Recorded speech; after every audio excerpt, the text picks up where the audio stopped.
Aksi nyata, lestari berkelanjutan. Mas Jos, masyarakat Jogja olah Nah pemirsa, ini dia kostum-kostumnya pemirsa. Keren ya. Ini karya dari ibu-ibu di Kelurahan Tahunan. Nah saya tunjukkan ini pemirsa. Jadi beliau itu bisa bikin bunga secantik ini. Kalian mungkin nggak akan nyangka pemirsa, kalau sampah-sampah saset kayak gini, bekas-bekas botol kayak gini, ini bisa jadi barang-barang bernilai. Oke, yang kayak gini tuh, oh iya ini saset-saset kopi ya. Oke, yang ini. Nah pemirsa, saat ini saya sudah berada di lokasinya. Ini di daerah Kelurahan Tahunan, kecamatannya Umbolarjo pemirsa. Di sini banyak sekali ibu-ibu yang antusias untuk mengelola sampahnya dari rumah. Oke pemirsa, kita lihat. Yo ayo olah sampah sokong rumah. Ayo pemirsa, saya ajak kalian untuk menelusuri kampung-kampung di daerah sini. Nah, saya pengen tunjukkan Bu, ini karyanya Bu Retno itu seperti apa coba. Nah ini pemirsa, saya kira ini adalah dekorasi-dekorasi biasa ya, tapi ini ternyata karya dari beliau. Nah saya tunjukkan ini pemirsa. Jadi beliau itu bisa bikin bunga secantik ini. Keren ya. Ini kemudian ini juga pemirsa yang warna ungu. Ini ada juga yang warna merah.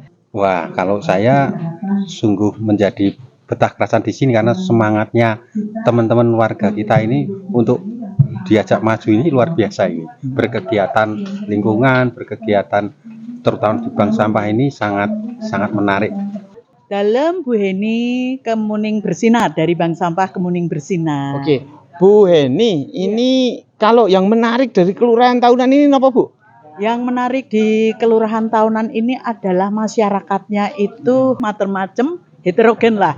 Itu memiliki ruang yang sangat luar biasa, dalam arti potensi-potensi ibu-ibu rumah tangga itu sangat-sangat luar biasa bagus. Jadi banyak kreatifnya. Kalau ini Bu, upaya masyarakat sini dalam menjaga lingkungan itu seperti apa? Yang pasti masyarakat di sini sangat luar biasa juga, di mana kesadaran masyarakat memang harus ditumbuhkan ya Bapak. Itu berawal dari pertemuan-pertemuan PKK maupun pertemuan-pertemuan bank sampah. Ada forum bank sampah, itu selalu menggiatkan kita untuk pengolahan sampah tersebut. Oh, di sini apa ini Bu? Oh ini apa ini Bu? Daun-daun kering Bapak, dari tanaman yang ada di sekitar lingkungan di sini, khususipun di komposter. Itu adalah dari Losida Bapak. Oh iya. Oh ini Losida itu yang ini ya? Losida.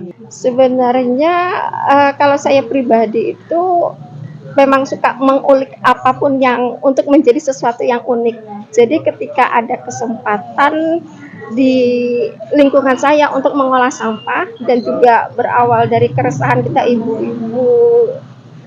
ibu-ibu bahwa sampah saset itu kan nggak laku dijual ya Pak. Nah, jadi kan kita gimana supaya dan pada waktu itu kan juga untuk membuang sampah di lingkungan kita tuh agak sulit. Jadi kita harus berpikir keras gimana supaya stok sampah kita itu juga tidak terlalu banyak. Jadi yang dibuang ke TPS itu yang memang tidak bisa diolah. Jadi saset-saset yang tidak laku dan diharapkan untuk tidak dibuang di TPS itu kita olah menjadi sesuatu yang indah. Jadi timbullah ide untuk membuat baju, karena ada juga kesempatan untuk ada lomba dari DLA untuk membuat baju. Jadi kita bersama-sama itu memikirkan enaknya ini dibuat apa.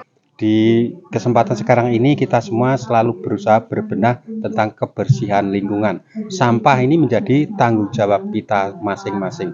Sehingga marilah kita olah sampah dari rumah, kita tangani lingkungan hidup kita ini menjadi tetap lestari, sehat, dan berkelanjutan. Saya kira Mantap. Antarun Pak Lurah. Saat ini kita karena ada kesempatan untuk membuat kostum karnaval, lebih banyak kita buat untuk kostum karnaval. Oh, keren. Jadi memang di Jogja ini kan banyak sekali karnaval-karnavalnya gitu ya. Oke, Bu kalau boleh tahu nih sudah berapa kali tampil kalau di Jogja ini? Kalau yang resmi sih 2 kali ya, lomba kelurahan, kemudian kemarin itu lomba kota Yogyakarta.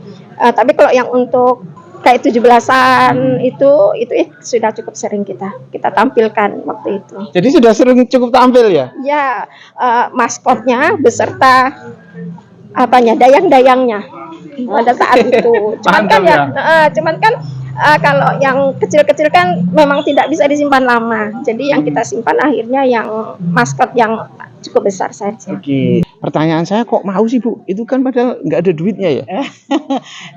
Semua karena kesadaran dari ibu-ibu dan pengen membuat wilayahnya itu menjadi baik dan menjadi luar biasa dalam arti peningkatan mbok bilih ekonomi juga, karena di bank sampah kami itu di setiap sebulan sekali itu ibu-ibu bergerak beserta pengurus dan juga anggota itu memilih dan memilah sampah-sampah itu sehingga menghasilkan dana yang bisa membantu bagi perekonomian keluarga. Oke. Background pendidikannya apa sih Mbak? Background pendidikan saya waktu itu adalah tata busana. Kemudian saya juga ambil desain grafis. Jadi memang kental dengan desainnya dan saya juga suka desain-desain unik-unik yang tidak pasaran gitu. Jadi untuk membuat apapun saya usahakan itu tidak, walaupun ada sama tapi tidak terlalu sama dengan yang lain. Oke, pantas ya ini. Terus kenapa kok jenengan menggunakan sampah sebagai bahan bakunya? Sesuai dengan isu sosial kita saat ini, mengolah sampah dari rumah. Jadi kita membantu program pemerintah melalui ibu-ibu bahwa ibarat kata kita nggak cuma bisa nyampah, tapi kita juga bisa mengolah sampah. Oke. Iya, oke. Ini apa Bu kalau yang ini? Di sini saya ingin menunjukkan bahwa saya juga tidak bisa membuat bunga yang besar, tapi saya juga bisa membuat bunga yang kecil. Oke. Oh ini. Ronce melati. Ini tapi dari apa Bu bahannya kalau ini? Dari kertas tisu, Pak. Ini Untuk dari mantan, kertas tisu. Keren pemirsa. Ini kan seperti ceplok-ceplok melati gini biasa digunakan oleh pengantin Jawa, pengantin Sumatera sampai Kalimantan. Ini kayaknya saya baru nemu ini di Jogja pertama kali ini ya.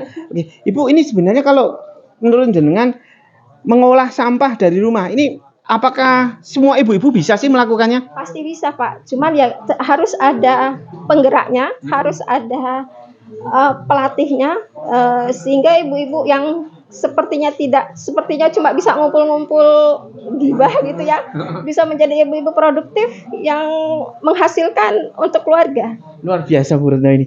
Bu, ini jadi dari saset-saset dan botol-botol bekas ini. Nanti terus cara ngolahnya gimana Bu? Kalau seperti ini ya Pak, nih itu berasal dari botol bekas ini. Botol bekas ini prosesnya cukup panjang. Dari mulai kita bersihkan, kita potong, kita setrika, kita press, setelah itu kita bolongin, kemudian kita kasih cantolan, baru kemudian ditempelkan ke aplikasi-aplikasi gaun yang akan kita tampilkan. Oke, rumit juga ya ternyata ya, tidak mudah ya. Makanya proses untuk pembuatannya itu kan membutuhkan waktu sekitar 2 bulan gitulah. Efektifnya 1,5 bulan kalau kita lagi nggak banyak kerjaan gitu kan, karena kan ibu-ibu rumah tangga lainnya kan juga banyak kegiatan Pak, jadi efektifnya itu 1,5 bulan. Saya pengen tunjukkan Bu, ini karyanya Bu Retno itu seperti apa coba. Nah ini pemirsa, keren kan pemirsa. Jadi ini bunga yang tadi saya kira ini adalah dekorasi biasa ya, tapi ini ternyata karya dari beliau. Nah saya tunjukkan ini pemirsa. Jadi beliau itu bisa bikin bunga secantik ini, keren ya. Ini kemudian ini juga pemirsa yang warna ungu, ini ada juga yang warna merah. Cakep pemirsa, ini benar-benar cakep. Dan ini karya dari beliaunya ya. Lihat pemirsa. Mbak Retno ini kalau boleh tahu, ini kalau misalnya mau kontak jenengan ini Instagramnya apa? Handmade by Wulandari. Ada di Instagram dan TikTok. Ada juga kalau untuk ibu-ibu atau para wanita Indonesia lain yang kepingin tahu cara untuk membuat ini, juga ada di TikTok. Step by step pembuatannya ada juga di YouTube-nya. Oke. Kalau misalnya mau belajar langsung ke tahunan ini bisa Bu, alamatnya di mana Bu? Bisa datang aja ke Kemuning 12 atau bisa di sini ke Kampung Tahunan di Jalan Kukila Ganggung nomor 182. Oke, mantap sekali.